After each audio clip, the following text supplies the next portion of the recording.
आपले स्वामी कसे दिसत असतील? आपण फोटोत त्यांना पाहतो तसेच दिसत असतील का? तर समकालीन बकरीमध्ये केलेल्या वर्णनानुसार स्वामींची उंची अंदाजे 7 ते 7.25 फूट होती. त्यांच्या पादुकांवरून आपल्याला हे सहज लक्षात येते. स्वामींची नखे कापायला येणारा न्हावी नेहमी सांगत असे की स्वामींची ही नक्की इतकी मुलायम की जणू गुलाबाच्या पाकळ्याच, ती हातानेही तुटत असत. स्वामींची पावले लोण्याहूनही मऊ, त्याच्यामध्ये हाडे आहेत की नाही हेच समजत नसे. स्वामी चिखलातून जरी चालले ना तरी त्यांचे पाय लखलखीत स्वच्छ असत. त्यांचे पोट मात्र गोल डेऱ्यासारखे, जणू सारं ब्रह्मांडच मावले त्यात. स्वामींची त्वचा खूप नितळ आणि ही कोमळ होती. आपले स्वामी मनाचे राजे होते.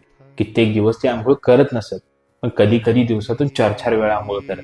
तरीही स्वामींच्या शरीरातून सदैव धुपाचा सुगंध येई. स्वामींना सकाळी उठल्यानंतर गोड खायला खूप आवडत असे. त्यामध्ये कधी खीर असे, मसाले दूध असे, तर कधी पनीर असत. स्वामींची जेवणाची ही तऱ्हा तर खूप निराळीच होती. स्वामी कित्येक दिवस, कित्येक महिने हे जेवत नसत, अगदी पाणी सुद्धा घेत नसत. पण कधी कधी त्यांना इतकी भूक लागली की ही एका दिवशी ते शेकडो भाकऱ्या खात. सकाळपासून ते संध्याकाळपर्यंत 10-12 बायका फक्त चुलीसमोर भाकऱ्या करायला बसत.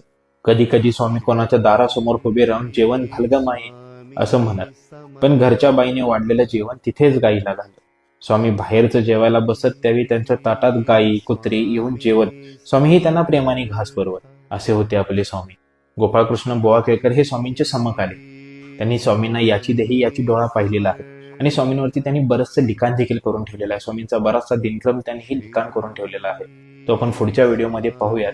तोपर्यंत हा व्हिडिओ अनेक स्वामी भक्तांपर्यंत शेअर करा, जेणेकरून त्यांनाही कळू दे की आपले स्वामी कसे होते. श्री स्वामी समर्थ.